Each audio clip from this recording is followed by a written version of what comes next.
आदाब the leader Hindi के लिए वसीम अख्तर। आला हज़रत की नगरी का नज़ारा आज कल से बदला हुआ है।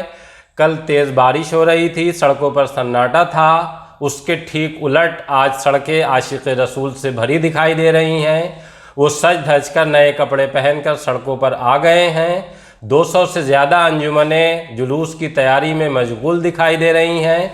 सड़कों पर नारे गूंज रहे हैं, सरकार की आमद मरहबा। ये जुलूस आज कोहाड़ा पीर से दरगाह आला हज़रत के सज्जादा नशीन मुफ्ती एहसन रज़ा क़ादरी की सदारत में निकाला जाएगा और इसकी सरपरस्ती दरगाह के प्रमुख मौलाना सुबहान रज़ा खां सुबहानी मियाँ कर रहे हैं। देर शाम उन्होंने परचम सौंप दिया है और ये परचम अब जुलूस लेकर आगे बढ़ रहा है। अंजुमनें बहुत जोश में दिखाई दे रही हैं। इसकी एक बड़ी वजह यह भी है कि कल जो पुराना शहर से जुलूस निकाला जाता था वो तेज़ बारिश के सबब उस तरह से नहीं निकल सका जैसे पिछले सालों निकलता रहा है। उसकी कसक कुछ दिलों में रह गई थी आशिक़ रसूल की। उस कसक को निकालने के लिए पूरी शिद्दत दिखा रहे हैं। भारी भीड़ है, बड़े और बच्चे सभी जुलूस में शिरकत के लिए कोहाड़ा पीर तक जाते हुए और फिर उधर से जुलूस के साथ आते हुए दिखाई दे रहे हैं। ये जुलूस देर शाम दरगाह आला हज़रत पहुँचेगा। उससे पहले हमने इस जुलूस को जगह जगह से शूट किया, अलग अलग नज़ारे देखे गए।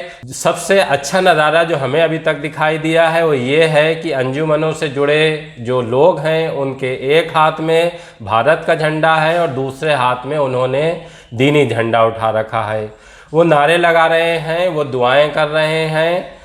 जुलूस का आगाज़ हो चुका है। ईद मिलादुन नबी का ये दिन पीस डे के तौर पर मनाया जा रहा है। दरगाह आला हज़रत के सज्जादा नशीन ने ईद मिलादुन नबी के इस दिन को पीस डे के तौर पर मनाने का आह्वान किया था। उसके पीछे वजह यह है कि अल्लाह ने अपने रसूल को इस दुनिया में रहमत बनाकर भेजा था। उनके आने से तमाम चीज़ें बदलीं।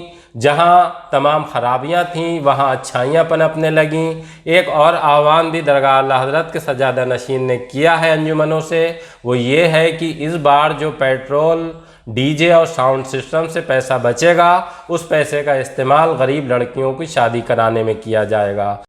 द लीडर ने कुछ अंजुमनों के पदाधिकारियों से बात की है। उन्होंने ये कहा भी है जैसा हमसे आह्वान किया गया है सज्जादा नशीन की तरफ से हम उस पर अमल करेंगे। जाहिर सी बात है अगर ऐसा हुआ तो कम से कम 30 से लेकर 50 गरीब लड़कियों की शादी इस पैसे से हो सकेगी। ये एक अच्छी पहल होगी, इसका एक अच्छा मैसेज जाएगा।